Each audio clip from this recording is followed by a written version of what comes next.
Special consideration. Oh goodness. Oh, that's a thingy. um, so presentation of special considerations on sexuality, sex education, and relationships for adoptees. This is a really important topic for me because, I mean, one, I'm an adoptee myself, but I'm also a sex therapist. And, working with adoptees in general, I've been working with adoptees long before I became a therapist. And this topic of sex and relationships seems to come up often between us. And I noticed amongst my friends before I became a therapist, now that I am a therapist, that a lot of times people don't know how to bring these topics up, whether it's with their partners, whether it's with their own therapist, things like that. And so I felt like it was a really important conversation that we're not having very often. So that's why I want to try to present something on that. So to start off, who am I? I always find it's fun to put a family picture up, right? As an adoptee, we love seeing that.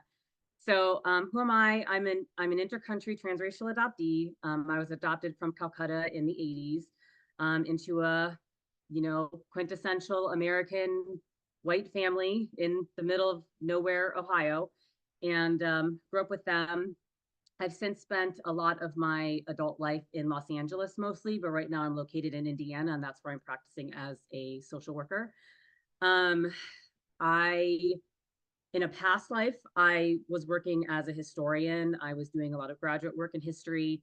And in that time, I did a lot of race education and adoption education with adoptive parents on the side. That was kind of my side thing. And if any of you have spent any time with transracial adoption, you might remember me from back then. But then since then, I went back to school, got an MSW, and now I'm working as a therapist. I still do macro level advocacy work when I can, although I've kind of stepped back a little bit.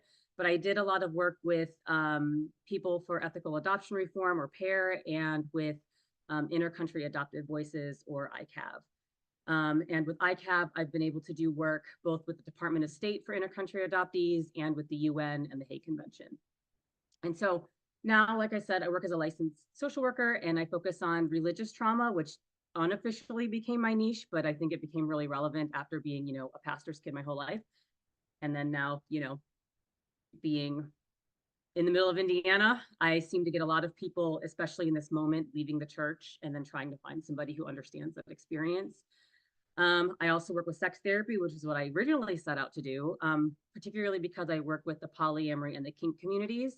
And there is a convergence there between polyamory, kink, and former Christians. So it seems to work itself out. And I am also a brain spotting therapist, which is how I look. So we have that. So why sex therapy? Because a lot of people are like, what's sex therapy? And they always have this big imaginative kind of idea about what it is, because I don't know, I think TV feeds into that too. But the idea is sex therapy is just regular psychotherapy, but it focuses on sexual issues and sexual concerns, which can include problematic sexual behavior. It can include sex trauma. It can include relationship things, and then also just sexuality in general. So LGBTQ, and like I said, lifestyle. So polyamory, kink, that kind of stuff. So it's just a way of noting that these parts of people's lives are worth learning more about, so that way we can incorporate it into psychotherapy.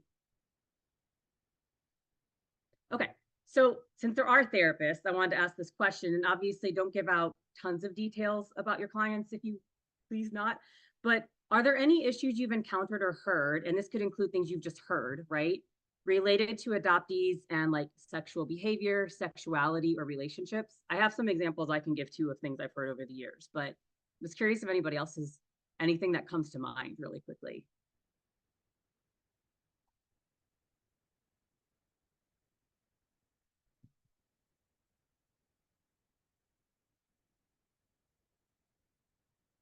Okay, somebody said lots.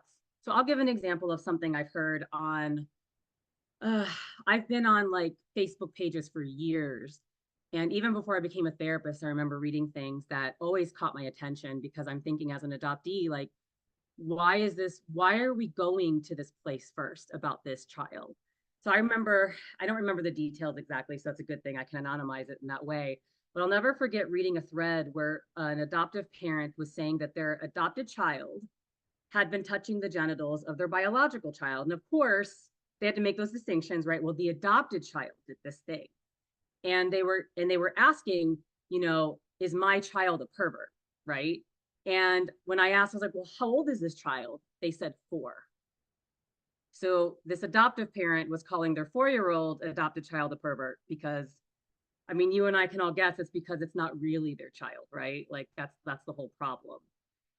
I don't know if we would use such harsh language over a child that was actually born to them. But that became something that really struck me, right? Because we start making these differentiations because the child is adopted or the child is from foster care or something like that. And so that's why I think this kind of conversation is really important.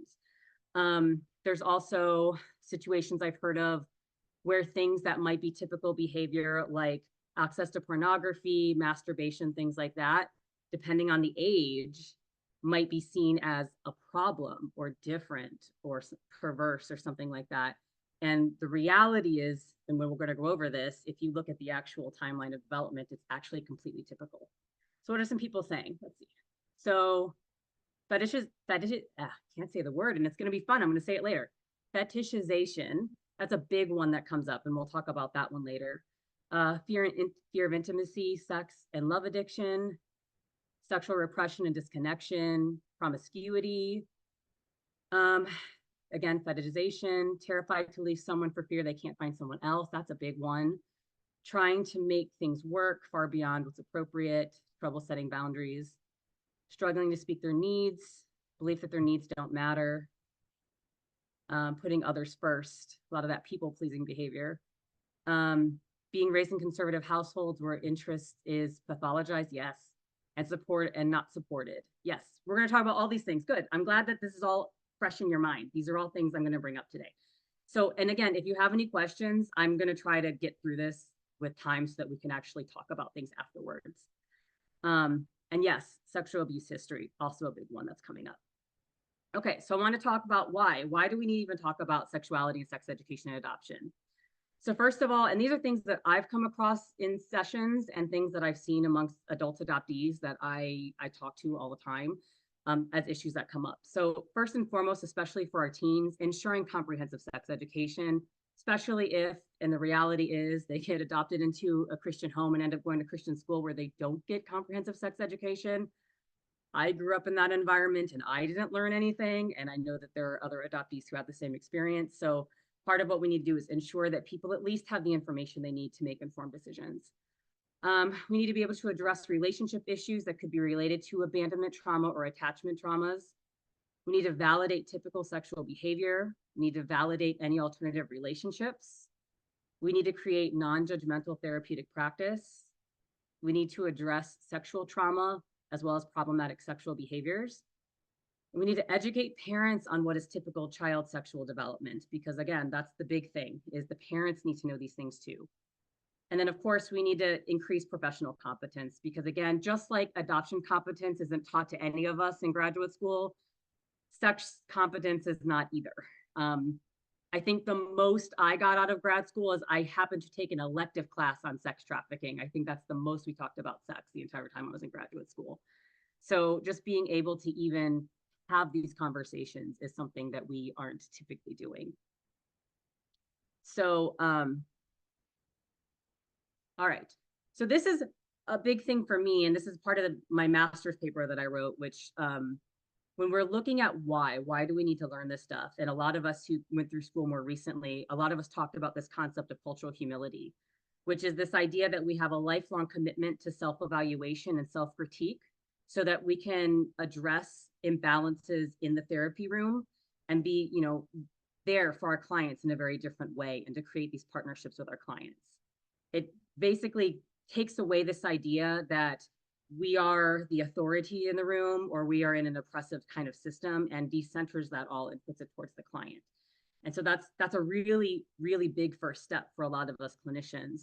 And I would argue, especially for adoption therapists, because so much for the adoptee and even the birth parent, right? If you're working with birth parents as well, a lot of this stuff kind of transfers over to them too, because there's so much sex shame in the birth parent community as well. Being able to meet them where they're at, being able to hold them as the experts of their own experience, that requires this level of cultural humility. But for what we're talking about, I also want to add in something called cultural comfort, which is when the clinician engages in education and consultation so they can perform actions and tasks that invite cultural conversations and improves the rapport by signaling to the client that they are safe to share openly. And so that's where a lot of things with sex and sexuality get lost because people just simply don't feel comfortable sharing. And the only way they're ever going to feel comfortable sharing is if you make yourself somebody who's comfortable to share with. So I end up, I mean, first, at this point, though, people come to me because they get referred to me because of this. So I get mostly BDSM and polyamory clients at this point. They know exactly who I am. But there's creating that space where people know that you're open. It does get around that you're that kind of person. So it's really, really important whether, you don't balk at their jokes, or anything like that. Like you just got to make yourself somebody that's open for that conversation. And a little bit extra, just in case you're interested, a lot of psychotherapy education doesn't have any focus on sex, sexuality, or sexual behavior, which makes us ill-equipped, right? And that doesn't just mean new graduates. I've met people who've been therapists for years and years and years, and they're still uncomfortable with certain conversations. Usually, the biggest thing, at least in the research that I found, is clients report issues initiating conversations, and clinicians don't know how to normalize the topics. And all of this leads to more anxiety for our clients. And they either don't speak openly with us or they just flat out leave services because, especially if the underlying issue might be sexual trauma or it might be some sort of behavior that they feel shame about, if that's actually the underlying problem and they don't feel safe enough to tell you, then we're not able to do our jobs, right? So being able to be a person that they're able to share that with is really important. Okay, so on to just sexuality and sex education. So first I wanted to very basically go over developmental stages again, because it's always a good thing, especially if you're not a child therapist, because I'm not, I work with adults. But where it comes up a lot is when clients will say something like, oh, I was masturbating at 5 and my mom said that that was a bad thing. Being able to actually tell them, no, that's actually typical behavior is still important even as an adult therapist because it helps people overcome their shame. So like right from birth from 2 years, there's lots of body exploration. There's reflexive sexual responses like erections, little baby erections. Babies enjoy touch. They enjoy nudity. They may touch other people's private parts because again, they're curious. And there may be some forms of self-stimulation, self-soothing. 3 to 6 years, playing games and lots of curiosity about physical differences. They might ask questions like, what are boobs or what is this? They understand that genitals are for elimination, but they don't understand about sex yet. They may engage in exhibitionism or voyeurism. Touching genitals in public may occur here. This is the beginning of any form of gender identity where they actually start understanding exactly where their place is in the world with that. And they might start asking questions about sex that they do observe. 6 to 9 years, they seek information about genitals, intercourse, and babies. That's where you get the incessant questions about it. They learn dirty words and they might start making obscene jokes. Self-stimulation is here. And if you notice, self-stimulation is at all parts of development. It's just it has different meaning at different parts of development. They might play something that the research called sex games with their peers. Obviously, that's not going to be the same thing as adult sex games, but it's the idea that we might start noticing certain behaviors and certain suggestions that, again, some parents might find concerning, but it might also be part of typical development. We're back with, voyeurism, some exhibitionism, and then there is a limited understanding of adult sexual behavior, and they might start becoming more affectionate with their peers, a little bit more like the kissing on the playground, that kind of stuff. And then 9 through 12 show sexual interest in peers of similar age. They might begin interest in dating. Puberty might begin. They'll ask questions about sex. They'll have more advanced knowledge about and consumption of media about sex. So, right, that age, they might be starting to watch PG-13 things. So they might know some stuff. Awareness of sexual orientation. And then they might start masturbating for the purpose of sexual pleasure.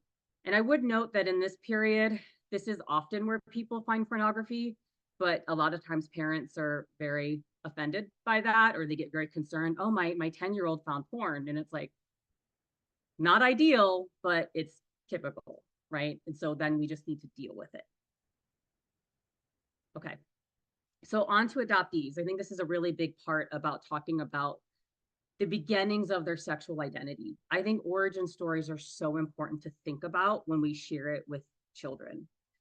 So origin stories about conception or birth may influence the way they view sex in general. So thinking about all the stories we've ever heard as adoptees, right?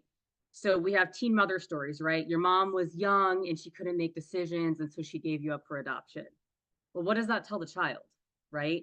If you're a teenager and you have sex, you're young and dumb. You're going to make poor decisions. You might get pregnant. You also might have to give up your child for adoption. Like, none of that stuff is actually good sex education, right? But these are all stories they might have heard before they even know what sex is, right? They might be hearing these stories really, really young. Especially for intercountry adoptees, we get the poor mother stories or even the sex work mother stories. I was told from as early as I can remember that my mother was a prostitute. And we have since learned that is not true at all. But yet that was the story I was told. And I don't even know how early it was that I was told that. I certainly didn't know what a prostitute was the first time I was told my mother was one. Right. So what kind of messaging are we telling adoptees about their origin story? The other thing that comes up, I've seen even clinically with this type of storytelling, is sometimes the adoptees can take on this idea of, well, if my mother was promiscuous, then maybe that's why I'm promiscuous. And so they might really buy into this idea that, well, it's born into me. There's something wrong with me because there's something wrong with her. And that all comes back to the idea, the origin story of, birth mom has this problem, quote unquote. And again, we don't even know that's true, right? Like a lot of times these birth stories are completely fabricated. We don't actually know the truth. So being careful about what is told to children. Another situation that comes up a lot with adoptive parents with me is what do you tell children who are a product of sexual assault? And a lot of the time, it really comes down to being honest to the child, right? Because there's going to be feelings about it, whether you tell them or not. And with most adoptees, telling the truth is more important than not telling the truth. But then, just like with all the other origin stories, we have to be incredibly careful about how they internalize that origin story. So being able to navigate, help parents, well, if we're therapists, help the parents, but if, we're helping adoptive parents or we are adoptive parents, helping them be able to navigate this kind of conversation around, yes, you were created from this horrible act, but that's no reflection of you. It doesn't mean you're going to act that way. It doesn't mean that you are a bad person, all that kind of stuff to navigate through that. And then I added the next bit because I'm not actually entirely sure where we need to go with this because it's such a new concept, but I think it's coming, is there are so many donor conceived people and there's so much embryo adoption now that I think that we're going to have to start coming up with some sort of origin story around that because there's no sex that occurred. And I don't know what that's going to mean for those kids someday when they start thinking about what this means. I don't know. I haven't met anybody yet to tell me what they think, but I think we should be prepared for that because we're going to start getting an influx of, well, we already have tons of donor conceived children, but we're especially going to get embryo adoption children getting older, having thoughts. So I'm just throwing that out there as something to start thinking about because I can see it being a thing. Okay. So basic sexual identity. So starting with the idea of behind sex negativity and sex positivity and exploration. Sex positivity is just a very basic way to say, right, that anytime we talk about sex, we're always going to take it from a positive place. We're not going to try to shame people. We're always going to pretend that, not pretend, but just employ this idea that sex is always a positive thing that when we think about it in general. And then, of course, there are problematic behaviors, but sex itself is a good thing. So the creation of sexual identity is really important for family, whether immediate, extended, or even socially, have a response that is positive. And as we know, that's not always the case. I can't tell you how many times I've talked with parents where they themselves may be sex positive, but they have no clue at all the messaging that their kids are getting elsewhere. And so when I actually ask the kid, I'm like, well, have you ever been shamed for this? Have you ever heard that sex is dirty or you need to stay pure or something like that? And they're like, oh yeah, I hear it all the time. And the parent's always shocked. Where did you hear that from? And they'll just list off a whole bunch of people. So I think it's really important for families to be really cognizant, if you're a sex positive family, that not everybody in your circle is. And so you can't just assume that you don't need to counteract those messages as well. And then also to challenge the self, whether you still have some negativity in there too, because we were all raised in very sex negative worlds. And so we still hold the things that probably might come out funny. So we need to always be challenging ourselves. And then that next bit is also the religious influence, which I'll talk a little bit more about in a minute. That may also lead to some shame and sex negativity. Really important for adoptees, and this came up a little bit yesterday in some of the talks, was this idea of the lack of genetic or racial mirrors. And I think this is really, really important for sexuality because, I mean, just in general, not seeing anybody that looks like you, how do I explain it, right? Not just for same race adoptees, but also for transracial adoptees, not being able to see somebody like you be a romantic lead is such an important thing, right? The first time I saw a romantic lead who was Indian, I think I was 18 years old. And that was Bend It Like Beckham. I'll never forget that movie. I love that movie. But why was I 18 years old the first time I ever saw an Indian girl be worthy of being a romantic lead? That's too late in development for that, right? And so having racial mirrors, having genetic mirrors of any kind, it builds self-esteem. It helps people with body shaming or acceptance. Right, with transracial adoptees, a lot of them say they look at their white mothers and they don't understand the difference when they live in a white world.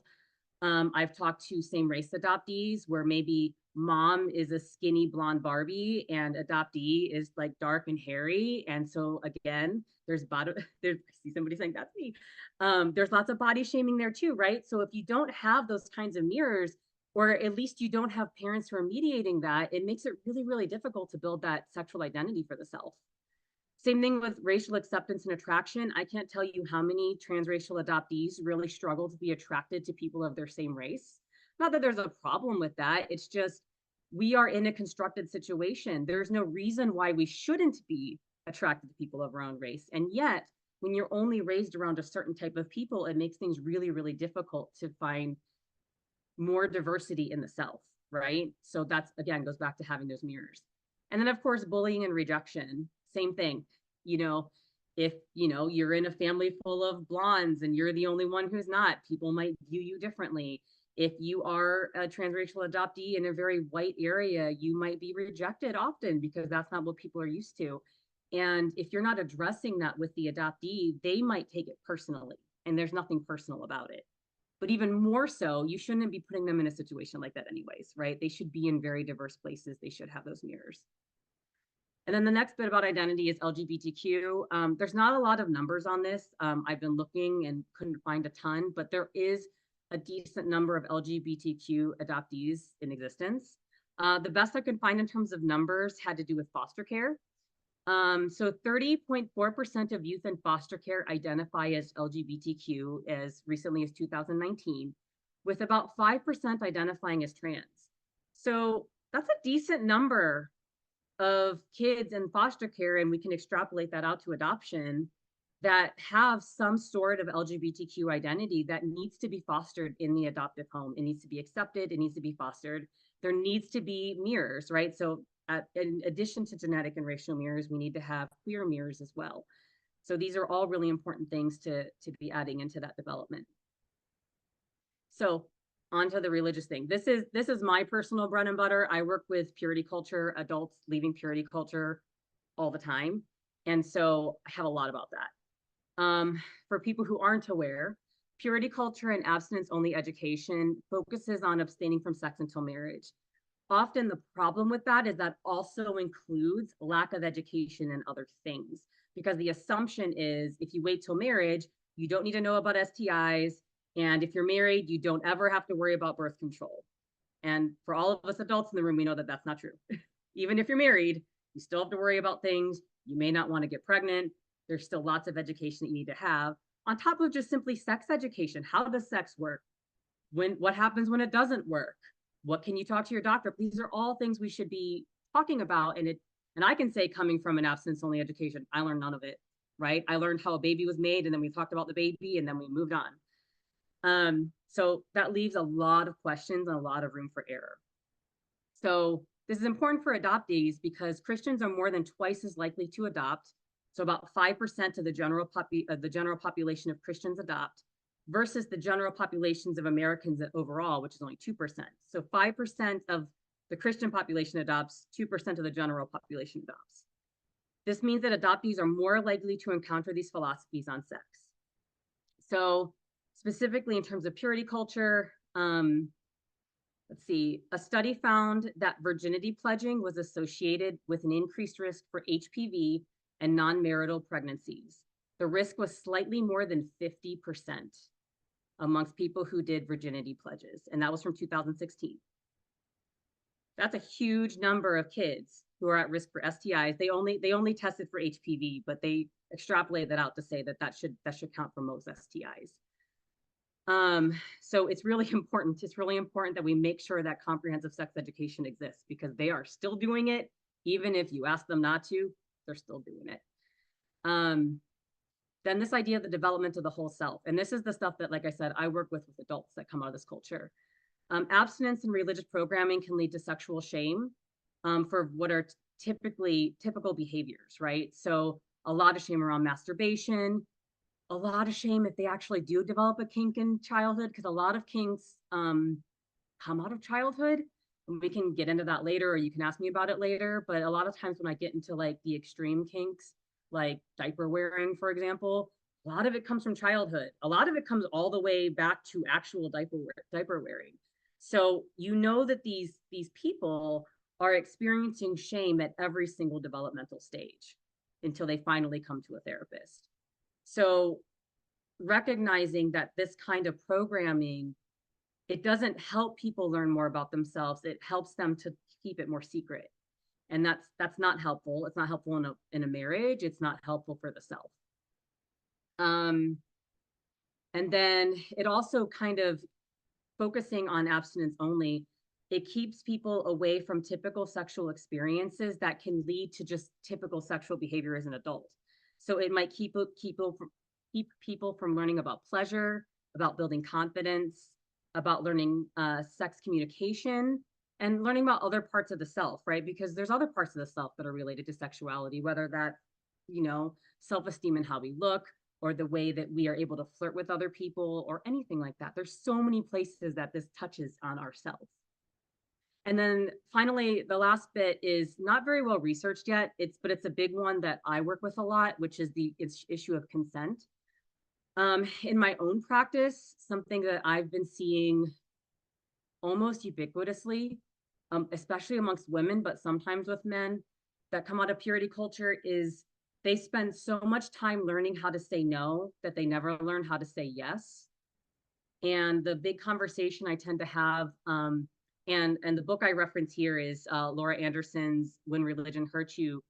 It got me thinking one day. She talks about how women are presenting to therapy with signs of sexual assault, even though they've never been sexually assaulted. And I was seeing that in my own practice too. All the women coming to see me, they're showing signs of sexual trauma, but they've never been assaulted. And so we really started delving into this idea of consent. And I keep getting over and over and over again this idea that it's possible some of these women have literally never learned how to say yes to their husbands at any point in their marriage. So even though they might be married for 3, 5, 10 years, their body doesn't know how to say yes, even if their mind does. So it's really, really important that we are paying attention to appropriate development, so that way people can actually express themselves wholly, even if logically they are, but their bodies might not. So that's why we have to have that whole mind-body connection. Okay, so on to relationships. Let's see. So attachment, I know none of us are surprised by attachment theory. I know there's a lot of adoptees who feel very, very adamantly against attachment theory, but as therapists, there's so much to attachment that gets disjointed from that initial separation. And then if there's ever any issues with adoptive parents, and then that just plays out into adulthood, right? It plays out with our relationships. So I just looked up some of the stats and information from adoption studies. So while children adopted in infancy show more secured attachment than institutionalized peers, the population shows more disorganized attachment than non-adoptive peers. So even if you're adopted as infants, they still show more disorganized attachment. And then risk for insecure attachment increase as children reach their first birthday. So again, even, they love to tell us if you adopt in infancy, nothing bad's going to happen, nothing happens to those kids, they're just going to adapt really well. And the research doesn't hold up to that. And of course, anecdotal stuff between adoptees doesn't hold up with that either. So for adolescents, with or without additional interventions, things continue to be an issue. So rates of secure attachment among children adopted out of institutions might be promising, but 33% still show insecure attachment regardless of how the parents intervened. So even if parents did the homework, tried their best, there were still 33% who showed insecure attachment in the adolescent phase. And then other issues include being able to, as people said in the chat, externalizing emotions and behaviors, issues in relationship building with adopted mothers, and communication problems with any new caregivers. And then for those of us who are adults, we may not be surprised by any of this. Here's the challenges we have as adults. And if you are a therapist who sees couples, I have seen couples that have adoptees involved and they have all these things too. Adults may struggle with interpersonal, familial, and romantic relationships due to unaddressed insecure attachment. Adults adopted in infancy had higher rates of avoidance and anxiety in peer relationships. In romantic relationships, avoidance through peacekeeping, conformity, or emotional distancing was present. Issues with abandonment and rejection fears and developing trust and commitment. So we have the difference, right? We have our anxious attachment people and we have our avoidant people. And then of course we have the insecure or disorganized in the middle. And then something that I've been talking with quite a few adoptees lately, and so I'm adding this anecdotally. Some adoptees I've been speaking with lately report complicated feelings about their own children.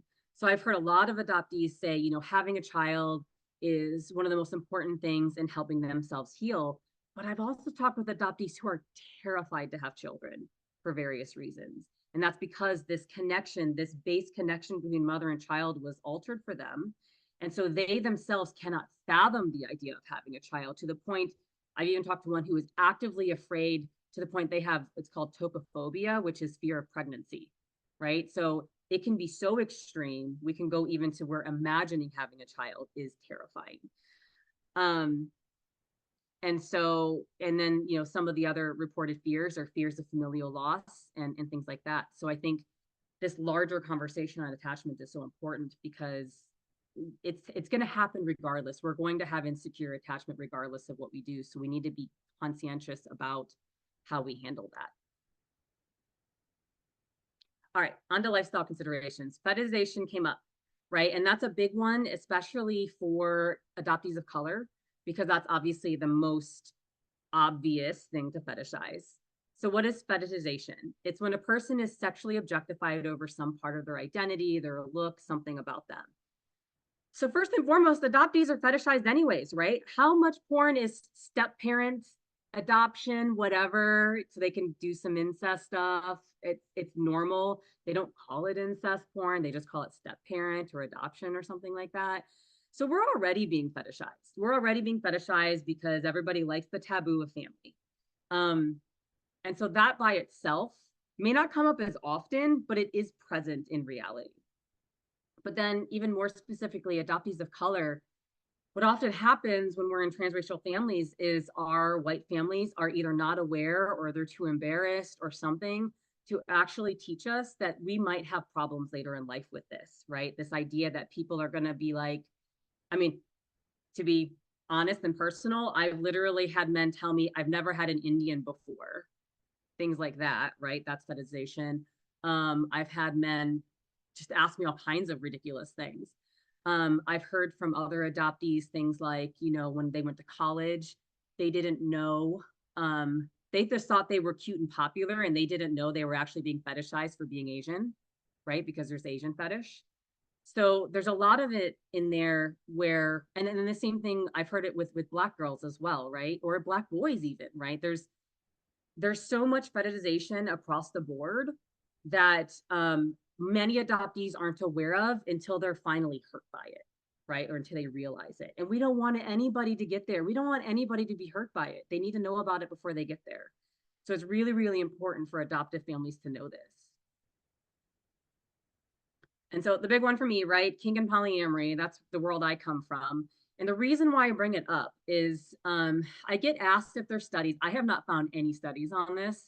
I mean, the reality is, first and foremost, very few studies on kink and polyamory exist in the first place, least of all any on adoptees or foster care, right? But I can tell you anecdotally, being in and working in the communities, I come across so many adoptees or foster kids, it blows my mind. Not kids, right? They're adults, but former foster youth and adoptees. And I started working around my own kind of theories as to why that is. And if I ever went back into doing research, I would love to research this because I think I'm onto something. But I bring it up because I keep finding so many people, either they're actively in the community and I find them community first, and then I found out there's parental separation, or I talk to adoptees, they find out that I'm into this stuff, and they're like, hey, yeah, I do this, or I'm into this, or I would love to do this, I'm just too scared, right? So first and foremost, kink, for people who don't know, kink relates to those engaged in BDSM, which is bondage, domination, sadism, and masochism, or other forms of lifestyle play. Kink basically means anything outside the norm. So it can mean a variety of things. Making me get it down on paper would be difficult because nobody gets it down on paper. Polyamory is a form of non-monogamy, right? Non-monogamy is many, many different kinds of definitions. But I'm using this one specifically because it has more to do with relationship building. And that's where I see a lot more of the adoptees and former foster youth is in this particular form of relationship building. And so this refers to the idea of having many loves. And I want to make sure everybody understands this is not synonymous with swinging, with polygamy, with a whole bunch of other things. It's something else. This is just many relationships. And they're usually very strong relationships. And then I add in relationship anarchy because I'm sex educating right now. And so I love adding things. But there are some adoptees who do this too that I've come across where relationship anarchy is when people just eschew all expected relationship norms. But it doesn't mean that they don't have loving, committed relationships. It just means that they want to escape the rat race kind of thing. And so they call themselves a relationship anarchist. So I bring all this up because, like I said, I've been noticing trends in the community. I don't know what they mean, and there's not a ton of us working on it. But what my theory is I think adoptees are attracted to situations where they can underwrite their own relationship structures. And so that's what kink and polyamory, relationship anarchy, that's what they offer. I can sit down with this person that I like and I can renegotiate everything from the ground up. And that's something that we didn't get out of adoption. And so we can do this now. And so they get to choose what happens to them instead of having things be chosen for them. And if you think about that, even includes social structure. So things like we date, we get engaged, we get married, we buy a house, we have a baby. These are still chosen structures.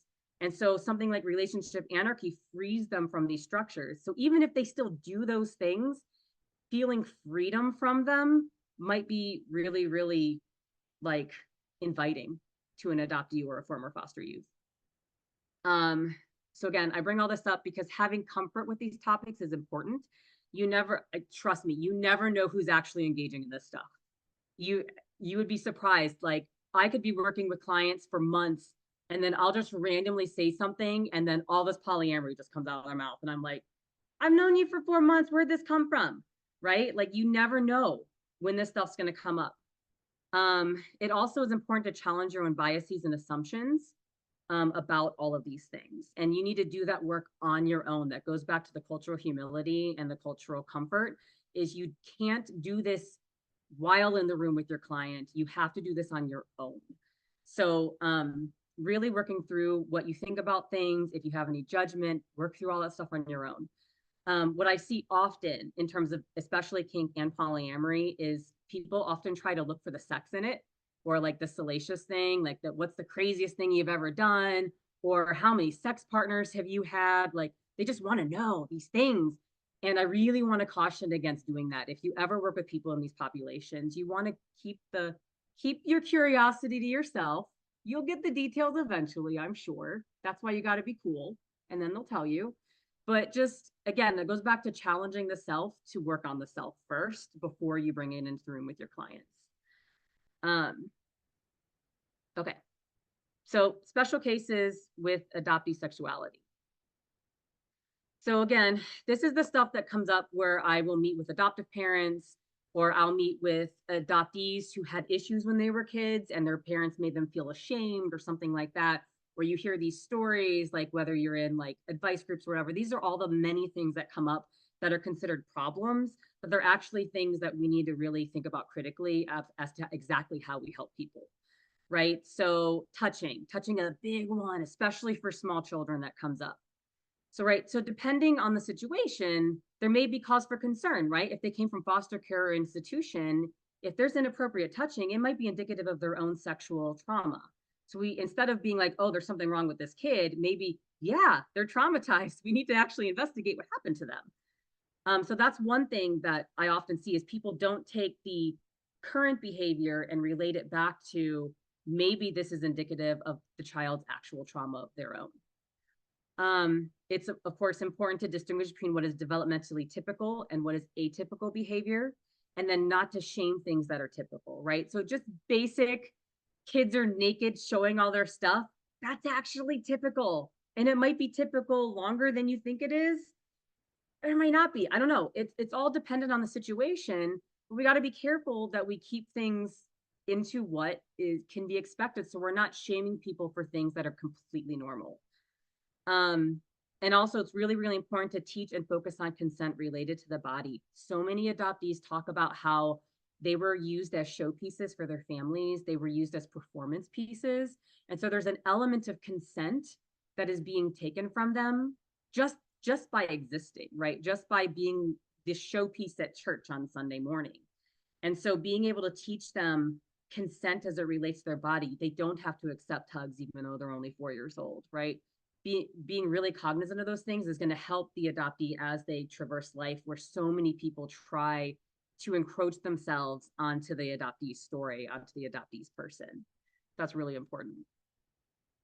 It's a big one. Porn usage all the time. What is normal? It's always the question I get. What is normal? So first and foremost, it's typical for children to be curious about sex, and if they have any access to pornographic media, they're gonna find it, right? And the more we have, right? It's not like when I must presume all of our age groups, not like when we were kids where we had to go find a dirty magazine in someone's drawer. Now, any cell phone, we can get it, right? It's not hard. So being able to understand that A, kids have more access to it, but B, it's typical that they will find it is so important. So we don't shame something that is actually very typical. It's just their curiosity. So we want to stay away from shaming the curiosity itself, right? We don't want them to be ashamed of interest in sex. We just need to be like, okay, but this is adult material. This isn't for you, right? And so being very clear about why that is, like that there are limitations on what they can have access to and why that is. I'm a big fan on being honest with children about why you say no and not no because I said so, right? Especially kids who have a trauma background, a neurodiverse background, whatever I'm talking about. We need the truth. Just tell me why, and then I can move on. I also want to stress staying away from shaming porn actors or saying like it's not feminist or saying, anything about pornography itself, because you never know where the kid is thinking about it. There's different views on pornography and its usage and who creates it and who consumes it and all that kind of stuff. And I've seen situations where a teenager in the back of their mind is really thinking about becoming a sex worker someday. It's in their brain, and mom is shaming the sex work. And so I understand why mom is doing it, but it's working directly against working with the child to understand, okay, what are you actually thinking about? Why are you thinking about it? Let's work with what you're thinking about. Instead, the kid just hears, oh, well, mom's going to hate what I'm doing, so it just makes me want to do it more. Right. And so being, again, trying to be as less judgmental as we can and more understanding will help with that kind of stuff. Okay, so inappropriate relationships. This comes up sometimes, right? Especially when we have attachment issues. When there's an issue of primary attachment, which all adoptees have, no matter who we are, it just depends on how we play it out. It can lead to inappropriate relationships in childhood and potentially abusive relationships in adulthood, right? Like I can't tell you how many adoptees think that they need certain kinds of relationships in adulthood, and it might actually be due to these insecure forms of attachment that can, glob onto somebody who actually treats them really poorly. When I talk about inappropriate relationships in childhood, it can be things like extreme age gap. So it could be like a young teenager talking with like a 35-year-old, things like that. It could be anything, right? And so just making sure kids who potentially have attachment issues in general, the primary attachment that might also play out in attachment issues with the adoptive parent, that it's not also turning into them trying to recreate attachment with people that they shouldn't be recreating it with. And then there's other problematic behaviors that can come up. So shame around sex and relationships can lead to other forms of problematic behavior. So that can be unsafe sex practices. It can mean running away. I saw that a lot when I was working in community mental health. A lot of the kids who are engaging in this stuff just run away and go do whatever they want to do and come back in 3 days, right? And so we want to not have that happen.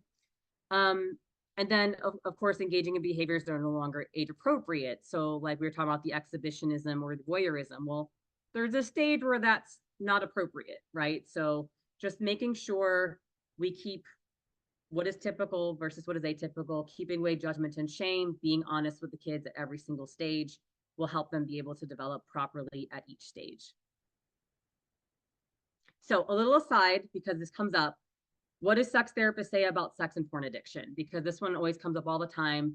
People are very, very quick to call something sex addiction. So it's important to note that there is no such thing as sex addiction or porn addiction in the DSM. It does not exist. And I think people think it is, and it's not. The closest thing we have is what's called a paraphilia. And as of the DSM-4, and we're currently in the DSM-5 TR, which is the revised, as of DSM-4, which I think was from 2013, we no longer count BDSM and polyamory and other things as paraphilia. So all the things we're talking about are not even in the DSM anymore at all. So when we talk about sex addiction or porn addiction, if you look up the section on addictions, not there. I pulled up ASECT's stance on it. ASECT is the American Association of Sex Educators, Counselors, and Therapists. And they're kind of like the largest governing body of what is considered acceptable for sex therapy. And so they said in their statement that they do not find sufficient empirical evidence to support the classification of sex addiction or porn addiction as a mental health disorder. They do not find sex addiction training and treatment methods and educational pedagogies to be adequately informed by accurate human sexuality knowledge. And so therefore it's their position that linking problems that relate sexual urges, thoughts, or behaviors to what we largely understand to be porn addiction or sex addiction is not advanced by the organization, right? So the organization that governs sex therapy does not agree that that's how we should handle it. That's not to say that there aren't problematic sexual behaviors. Of course there are, we deal with them all the time, but we're going to differentiate them based on precisely what each behavior is and not put it under this umbrella of sex or porn addiction because they're totally different things. And so I also find it's really important, especially when a client comes to me and they tell me I have an addiction. I'm like, okay, tell me about it, right? And so what I usually try to do is I try to decipher how much, and this is how we do with any mental disorder, right? We have to decipher how much it affects the person's life. What life domains does this behavior affect? And I can't tell you how many times watching porn does not affect any of their life domains at all, other than my wife is mad at me. That's her problem. That's not, and the number one question, I'm like, well, how much are you watching? Well, I might watch half an hour once a week. Okay, right? Like, yes, down to your personal values. If you personally don't value porn as something that you can watch, then that's a personal issue we can work with. But if you don't care and it's just down to people's personal opinions, that's not an addiction, not by definition. So I'm not going to treat it. Sorry. Like, there's nothing wrong with you. You just got to talk to your wife and you guys got to come up with something new. And something I really appreciate, there's a sexologist, his name is Dr. David Ley, Ley, and he writes books about the myth of sex addiction. And one of the things he talks about is how, you know, it's perfectly socially acceptable for us to watch Game of Thrones for an entire weekend, but it is not socially acceptable for us to watch an hour of porn once a week. Which one was more disruptive to my life, right? Watching Game of Thrones for 4 days is more disruptive to my life than an hour of watching porn, right? So it goes back to that larger definition of what exactly are we talking about and what exactly are we working with. Okay, so sexual trauma and adoption foster care. I just looked up these numbers and they're actually really, really stark. And I'm trying to think about time where we're at. Okay, right. I have until 2:15 and then I can do questions, right? Will somebody tell me if that's where I'm at? I think that's where I'm at. I think you can go longer. I Don't can you go have? longer. Yeah. I was So I hoping to give think people enough time for questions. So I was thinking of only talking an hour. your session goes until 2:45. So however long you want to give questions. Okay, cool. Thanks. All right. And that's, by the way, the central time stuff is throwing me off. I'm just saying. I don't know about anybody else. All right. So obviously sexual abuse prior to adoption is possible, and that's sometimes common in foster care situations or institutionalization, which, we're not getting as often anymore, especially with intercountry adoption kind of slowing down. But we might still see that kind of stuff, with older adult adoptees who came from institutions. But because there is some risk for sexual abuse, there's also risk for continued exploitation. And we know that those numbers hold up for all sexual abuse victims. So children living without either parent, so that would be like foster care, they are 10 times more likely to be sexually abused than children who live with both biological parents. This was from a study from 2010. They also found that children that live with a single parent with a live-in partner are 20 times more likely to be sexually abused than children living with both biological parents. And again, that can tell us a lot about their lives before they entered foster care.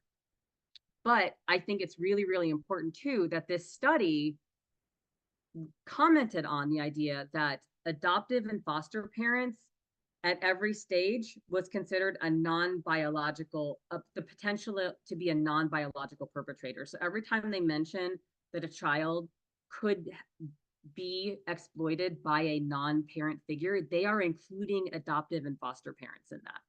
And that was at a rate of 6.7%. So we know that there is slippage between the vetting. So it's really important to recognize these things can exist too. Approximately 40% of kids in foster care report abuse in the system.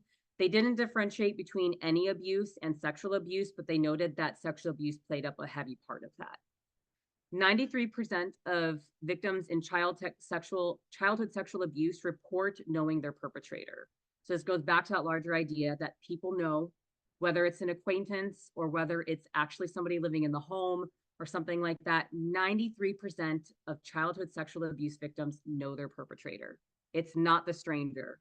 Only 7% are strangers. That's not how it works, right? So following from that, right? So even if, let's say, this was in their past life, they're now in a safe, stable home, yada, yada, yada. 50% of individuals victimized by sexual abuse are re-victimized later in life. And again, we know these numbers from all sexual abuse, sexual trauma numbers. The chances of being re-victimized increase every single time that you're victimized.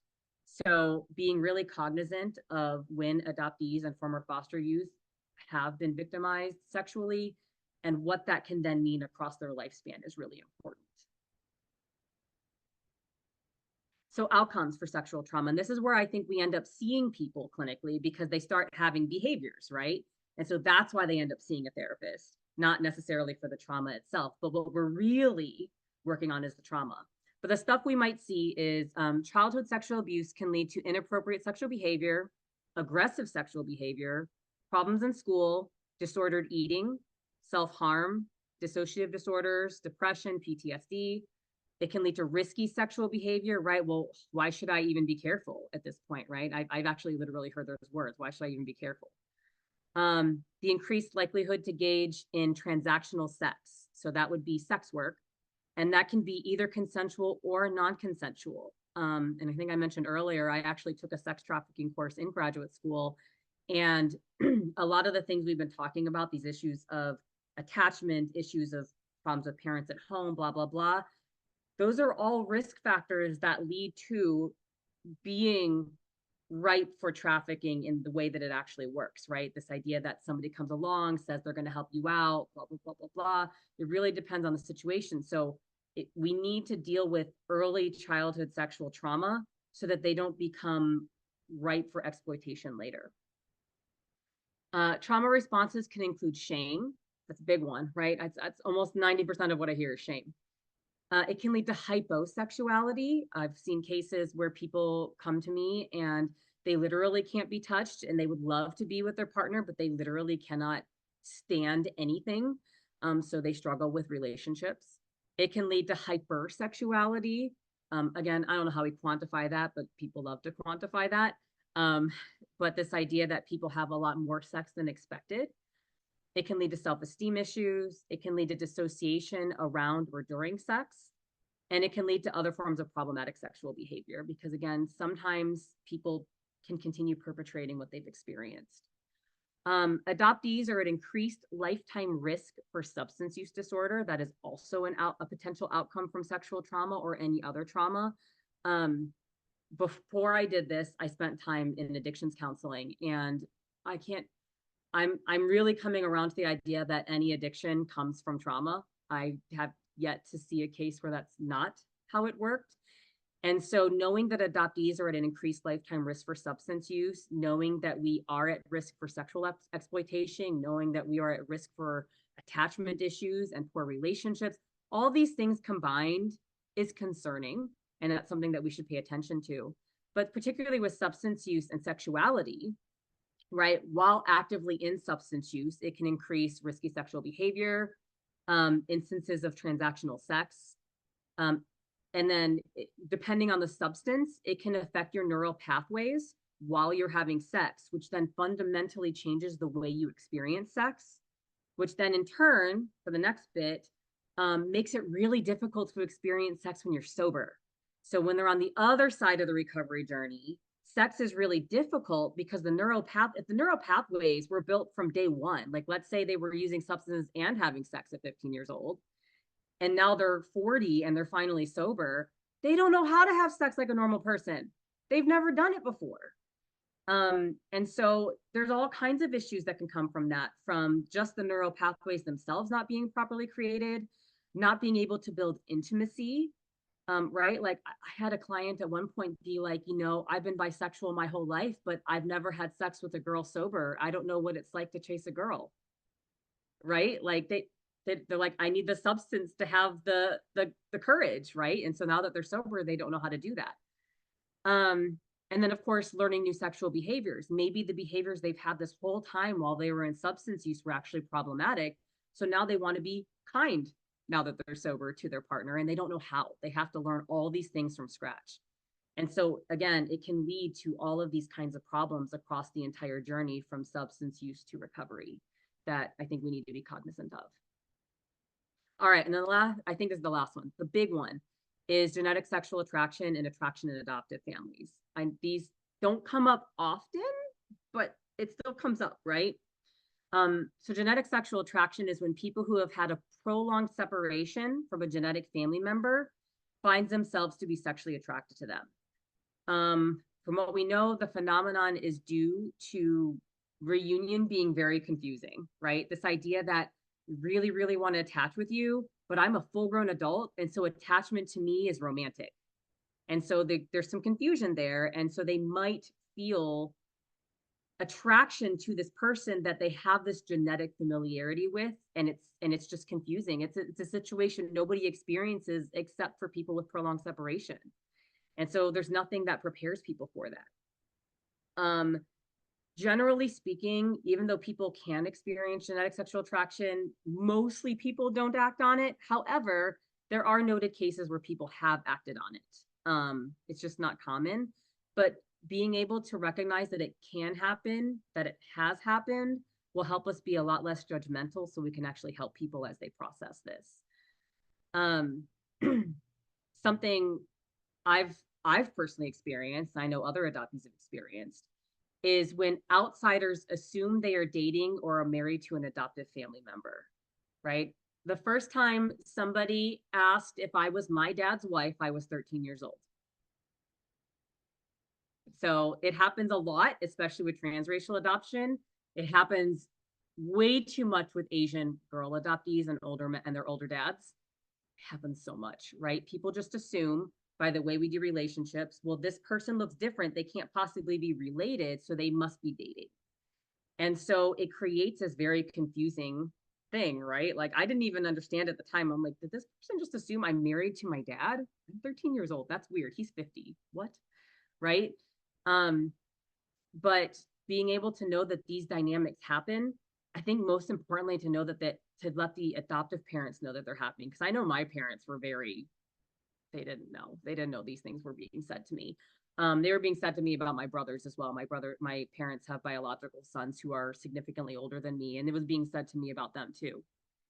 Um, Adoptees may also experience people encouraging them to date adoptive family members since you're not really related. I've heard that one too. I've even heard that one, right? Oh, you get along with your cousin so well. Why don't you guys date? Ew, he's my cousin. That's disgusting.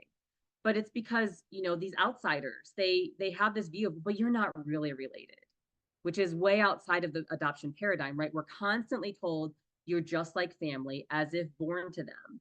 And yet we're also constantly also being told, no, you're not. You're not really part of that family. There's always workarounds, right? And so this is another part where sexuality comes into play with that. And then there's also times when there can be attraction in the actual adoptive or foster home. And these situations tend to present themselves when adoptees or foster kids are a little bit older, right? So there isn't that like me with my cousin where I've known him since the day I came over on the plane. You know, it'd be different if you're like 14 and you come into the home and then you don't really have that connection with them, but you do, but you don't. So we can see this kind of stuff happening in these kinds of situations, especially when they're older upon placement. And so these kinds of situations can also be influenced again by outsiders who might say something like, you know, oh, your new sister's hot, huh? Right. And so it's placing these ideas that sexuality between family members is okay because of adoption or because of foster care. And that's not, that's way too complicated for a lot of kids to deal with. It's complicated for us even as adults to deal with. So again, being cognizant that these kinds of things exist in these kinds of homes is really important so we can actually help them navigate that kind of stuff. Okay, so where can I learn more, right? Because obviously I'm only giving you a little bit. So advanced training on sexuality for anybody who has never looked into it before. If you ever wanted to get certified in sex therapy, there is AASECT education and certification. Now, it is incredibly expensive, and I do not blame you for not doing it. I think my supervisor said it's going to cost her about $25,000 when she's done. Very expensive. I paid for the first bit, and then I'm waiting on the rest because it's very expensive. I'm stuck on the coursework part, and I'm going to live there for a little bit, I think. Again, this is for certification. You can be a sex therapist. I am a sex therapist because I actively work with these communities. I actively work on continued education. I just haven't done all the steps to be certified. So it's usually 1 to 2 years of coursework. It's both the basics of sexuality and then a specialization on specific psychotherapy and diagnostics. And then this is the important bit, and this is where I think it's really important to think about for ourselves, even if you don't do an official one, to just kind of think about in general, is experiential training that challenges personal assumptions. So for AASECT, that's called the Sexuality Attitude Reassessment, or a SAR. And what my supervisor told me is they basically have you watch a bunch of porn and then you sit in a group and you process how it made you feel. And it's the whole idea is to get around these ideas that we make our own assumptions about information so that we can basically get over ourselves before we actually see a client. That's the whole idea, is you got to get over yourself before you see a client. And then there's actually experiential SARs where they actually take you somewhere like a dungeon or a sex club. Or I know one that went to Amsterdam and they went around all the sex workers and stuff like that. So again, so you can challenge your assumptions. You can basically chill out about your own judgment. And so then you can be a better therapist when you enter the room. And then if you want to go all the way, you do clinical hours, you do supervision. That's why it gets so expensive and it takes years to actually get certified. And if you ever are interested, there's plenty of opportunities. University of Michigan has a really great program. I'm doing mine through Sexual Health Alliance because they have a payment plan. Let's be real. That's what we all need. And Sexual Health Alliance also has separate certifications in non-monogamy and kink. So even if you don't want to do the full thing, but you see a lot of kinky people, you can just do a certification in kink. There's other trainings on sexuality. ASECT approves many small one-off trainings that offer CEUs. So you can just go on their website, look up their trainings, find the topic you want to learn about, and you can just take like a one-day training. So if you're not interested in the whole big shebang, that's totally fine, but it is good to get extra trainings.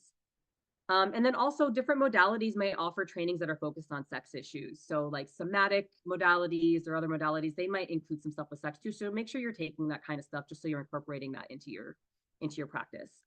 And then of course there's sex positive literature, which I'm always happy to suggest stuff. There's getting consultation, right? If you have a client that's outside of your depth, seek consultation, find somebody who knows what they're talking about and ask and throw it off of them. And then of course, above all, listen to your client, right? We learn the most from our clients. That doesn't mean we make it their responsibility to teach us, but we do need to listen to them, just like with adoptees, right? They're the experts of their own experience, especially if we're talking about sexuality and you don't know something, get that information off of them. Okay, so that's me. Here's how to contact me. And then I have a whole bunch of bibliography slides that none of you are interested in because of all the stuff, but I'm happy to give out my slides. So, okay, I will go back and look at the chat now, unless people actively want to just ask questions. We have, what, 20 minutes? So I am open to whatever. I can end the slideshow, or actually I can end the share, and then we can just talk, which I'm open to. So I'll start going back through now. So I think there was a question early. Here we go. When you were saying alternative relationships, were you referring to polyamory, relationship anarchy, BDSM, kink, etc.? Largely, yeah. Largely, that's what I mean. It's kind of hard. Being able to term things is still something that's under debate, so none of us really know how to talk about it. But like, I would also include, I mean, I struggle including LGBTQ there because I don't think it should be considered an alternative relationship. I think they're just people. I don't think that it should be considered alternative, but I think for some people, that's how they view it, right? So anything outside of what you consider to be normative within your house, I'm going to consider there. So let's see. I saw that. Just going back and reading, but you can ask anything while I'm trying to read your stuff. Yeah, go ahead, Rebecca. Thank you. This was awesome. I've never seen a presentation about this before. I was wondering if you could talk a little bit more about you briefly touched on the kinks developing in early childhood and then like playing out later in adulthood. I would love to hear more about that. Sure. So it's interesting. It depends on the kink, right? I mean, some people ask me like, what kind of kinks are there? And I was like, dude, I have a spreadsheet that has like 700 kinks on it. Which one are we talking about, right? But there are some kinks that are definitely tied to development, right? So the biggest example is diaper kink or like mommy daddy stuff or things like that. Those are the most obvious because they are pulling from developmental stuff. But I would argue there's a lot of dynamics that pull from early attachment wounds. So I've encountered quite a few people where maybe they're engaged in some form of domination submission play, where they're doing that because they are recreating a safe environment that they didn't have in childhood, right? So there's all kinds of different variations that this can play out.